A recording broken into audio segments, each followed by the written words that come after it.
क्या आपको पता है भगवान कृष्ण के 108 नाम में से एक नाम रणछोड़ भी है? जी हाँ, रणछोड़ जिसका मतलब होता है कि जो रण छोड़ के चला गया हो या युद्ध भूमि छोड़ के चला गया हो। तो क्या आपको सच में लगता है कि भगवान कृष्ण किसी से डर के युद्ध भूमि छोड़ के जा सकते हैं, या फिर यह उनकी कोई एक लीला थी?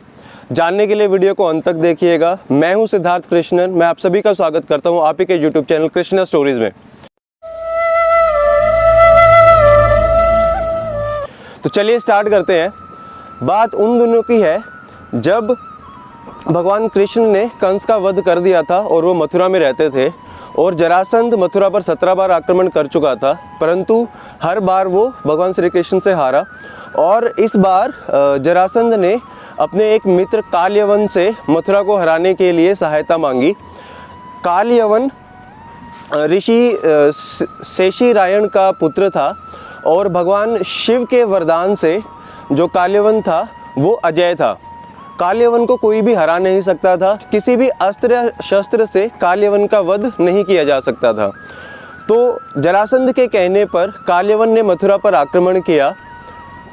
कालयवन एक बहुत बड़ी सेना लेकर मथुरा पर आक्रमण करने के लिए आया। तो कालयवन से युद्ध करने के लिए भगवान की लीला देखिएगा। यहाँ पर भगवान श्री कृष्ण मथुरा के प्रमुख द्वार से अकेले ही बाहर चल के आए, और उस दिन अपने साथ में वो एक पीताम्बर लेके आए, चद्दर जैसा कपड़ा। तो उसका भी कुछ कारण था, उसकी वजह से वो उस दिन अपने साथ पीताम्बर लेके आए थे। तो जब भगवान श्री कृष्ण आए तो उन्होंने कालयवन की इतनी बड़ी सेना देखी जो कि मथुरा पर आक्रमण करने के लिए आई थी। तो भगवान श्री कृष्ण ने कालयवन से कहा कि कालयवन, तुम्हारे साथ पूरी सेना है और मैं अकेला हूँ, तो ये युद्ध बराबरी का नहीं होगा, तो युद्ध मेरे और तुम्हारे बीच में होना चाहिए। तो कालयवन को पता था कि उसे वरदान है और वो किसी से भी हार नहीं सकता। तो कालयवन ने ये बात स्वीकार की, और भगवान श्री कृष्ण ने कालयवन को बोला, हम किसी ऐसी जगह पे चलते हैं जहाँ पे ना कोई तुम्हारी मदद के लिए आ सके और ना कोई मेरी मदद के लिए आ सके। तो भगवान श्री कृष्ण और कालयवन एक ऐसी जगह पर चले गए जहाँ पर उनकी मदद के लिए कोई भी नहीं आ सकता था। और अब जो है आप लीला देखिएगा भगवान की। ऐसी जगह पर जाते ही भगवान श्री कृष्ण ने दौड़ना शुरू कर दिया और कालयवन को बोला कि आप मेरे पीछे आइए। तो भगवान श्री कृष्ण आगे आगे भाग रहे थे और कालयवन उनके पीछे पीछे आ रहा था। तो उस समय पर कालयवन ने भगवान को बोला कि हे कृष्ण, तुम तो रण छोड़ निकले, तुम तो युद्ध भूमि छोड़कर भाग रहे हो। तो इस पर भगवान श्री कृष्ण ने कहा कि कालयवन, मेरे भक्तों ने मुझे आज तक ऐसे ऐसे अद्भुत नाम दिए हैं, परंतु तुमने जो मुझे नाम दिया है रणछोड़, वो सच में ही अद्भुत है। तो भगवान कृष्ण आगे आगे थे और कालयवन उनका पीछा कर रहा था। तो भगवान कालयवन को उस गुफा में ले गए जहाँ पे कालयवन का काल था। तो उस गुफा में एक वृद्ध व्यक्ति सो रहा था।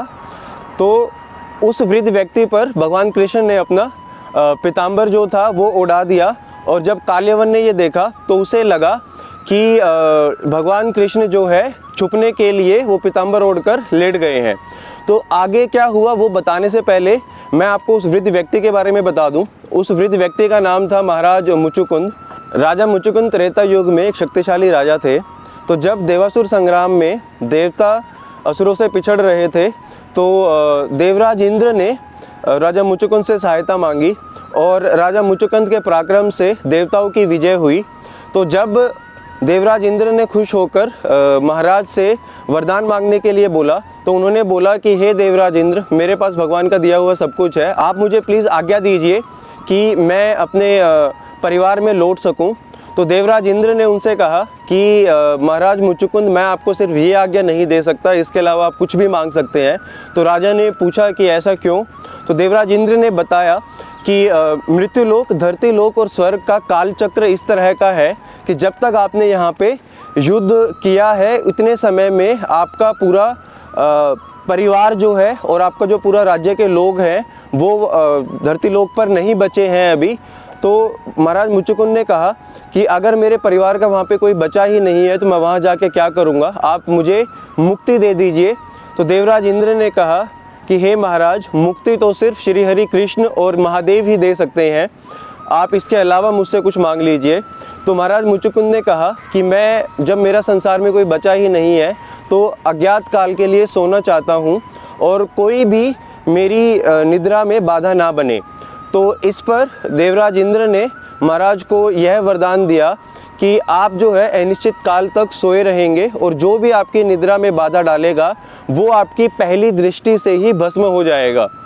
तो अभी शायद आप अंदाज़ा लगा पा रहे होंगे कि भगवान कृष्ण ने काल यवन, जो कि किसी भी अस्त्र शस्त्र से नहीं मारा जा सकता था, अजय था, उसका अंत किस प्रकार किया होगा। तो वहीं पे हम आते हैं वापस। तो जब काल यवन को लग रहा था कि भगवान कृष्ण जो है उससे डर कर पीताम्बर ओढ़कर वहाँ पे छिपे हुए हैं, तो काल यवन ने वो पीताम्बर हटा दिया और वह उसके नीचे जो वृद्ध व्यक्ति सोया था उसको जगा दिया। तो जैसे ही अपने निद्रा से महाराज मुचुकुंद जागे, देवराज इंद्र के वरदान से जैसे ही पहली दृष्टि महाराज मुचुकुंद की काल यवन पे पड़ी, काल यवन उस दृष्टि से भस्म हो गया।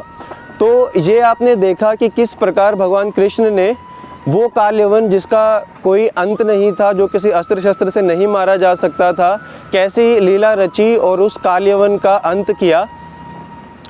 आशा करते हैं आपको ये भगवान कृष्ण के जीवन की रोचक कहानी पसंद आई होगी। इसी तरह भगवान कृष्ण के जीवन की रोचक कहानियाँ जानने के लिए चैनल को सब्सक्राइब कीजिए, लाइक कीजिए। अगर आपको वीडियो पसंद आई कमेंट में ज़रूर लिखिएगा। जय श्री कृष्णा। मिलते हैं अगली वीडियो में। जय श्री कृष्णा। राधे राधे।